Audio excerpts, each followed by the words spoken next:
You are righteous. You just don't know it yet. Amen.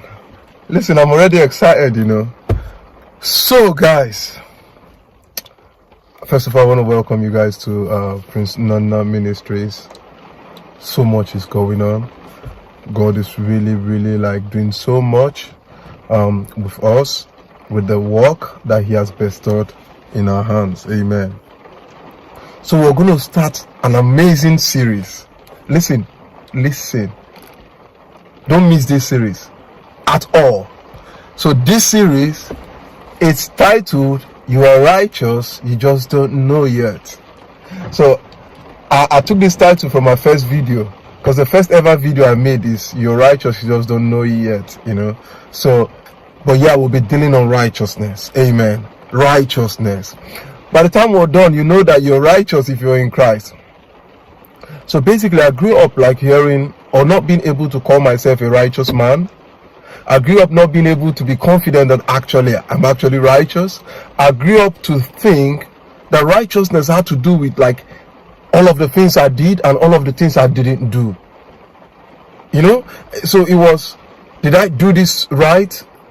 Did I not do these bad things? So it was more like performance. That was what I grew. So because I needed to be perfect to be righteous, I was never righteous. I never taught myself to be righteous. I never ever saw myself righteous. I always thought, you know what? I'm not righteous. I'm actually not righteous. I read a book by Kenneth Hagin. So Kenneth Hagin, he did a work on righteousness, and he said he would read his Bible and then he thought he wasn't righteous, and he would write on his Bible, one day I'll be righteous. And then all of a sudden, he realized that righteousness wasn't by works. It was a gift from God. And then he went back to every place he'd written, I'll be righteous. He wrote, I am righteous. So that was my testimony, because I thought I wasn't. And now I am righteous. I am the righteousness of God in Christ. So this is going to be an amazing series. Listen, don't miss any episode. And make sure you invite your families, your friends, you share with them. Make sure you do so. And please, if you have not subscribed, get on it now. Amen. I'm so excited. I love righteousness. So let's start. First of all, what is righteousness? Okay, you know what? Let me go with two types of righteousness first. Now, there are two types of righteousness.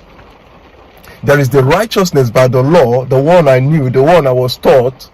So that's called self-righteousness. So this righteousness is the kind that depends on you, that depends on your performance, that depends on everything that you had to do, or the things that you didn't have to do.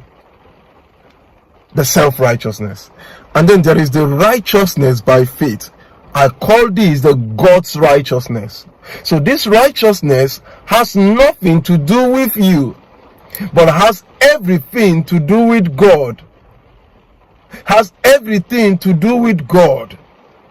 Jesus. We did the who really is Jesus, and we explained how Jesus is God who became a man.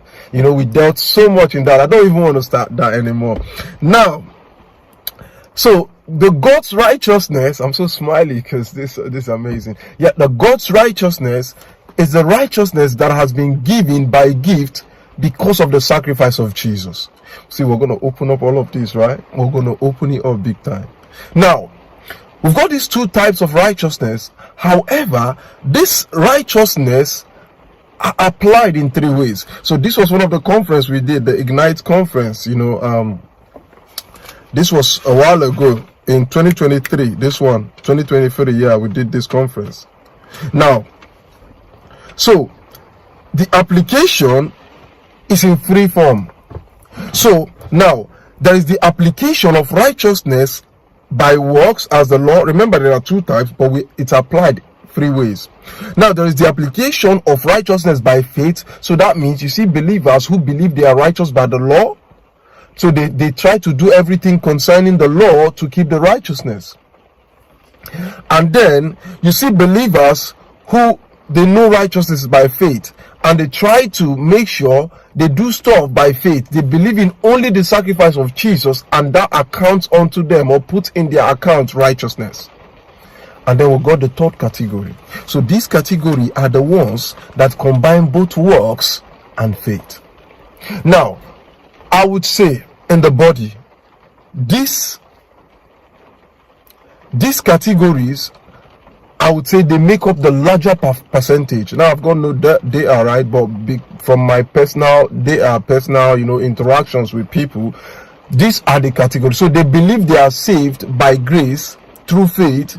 They believe they've obtained salvation and righteousness by faith. However, they believe that their act cements, or their act is what keeps them in the righteous state.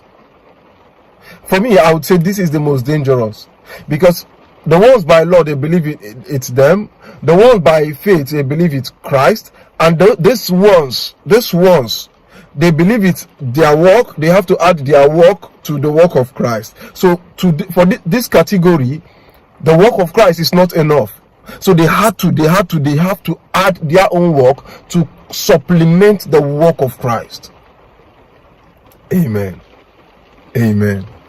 So it is important I give you this breakdown so that you understand where we're going and what we're diving into. Now, the word righteousness is the Hebrew word Tzedakah. Now, this word, it says it embodies all that God expects of his people. Please pay attention.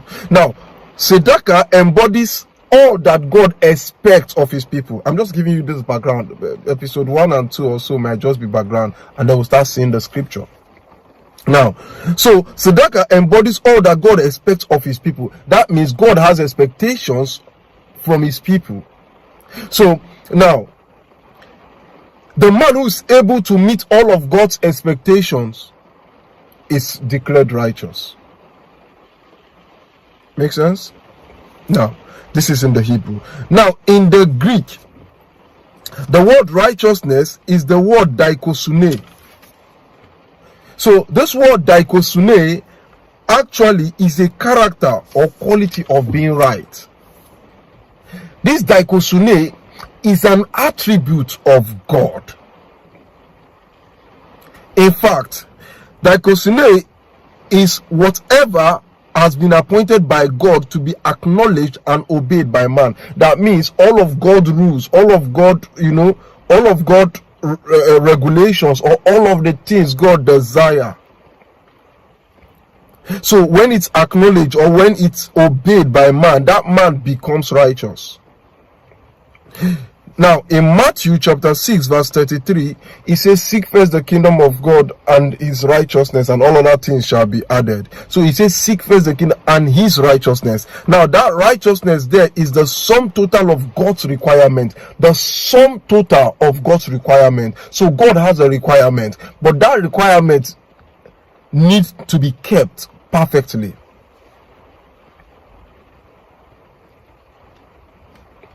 Now, that requirement was only kept by one man, Jesus Christ. Now, listen. The law wasn't part of God's plan. God wanted man to receive salvation. God wanted man to become righteous. The time is off. Okay. So, we've seen a bit of Dikaiosune, right? The next episode, we're going to look into that word Dikaiosune even a bit more. Praise God. And then we'll start diving into scriptures upon scriptures. Amen. Amen. Don't forget to subscribe, to share, to like, all of this. Amen.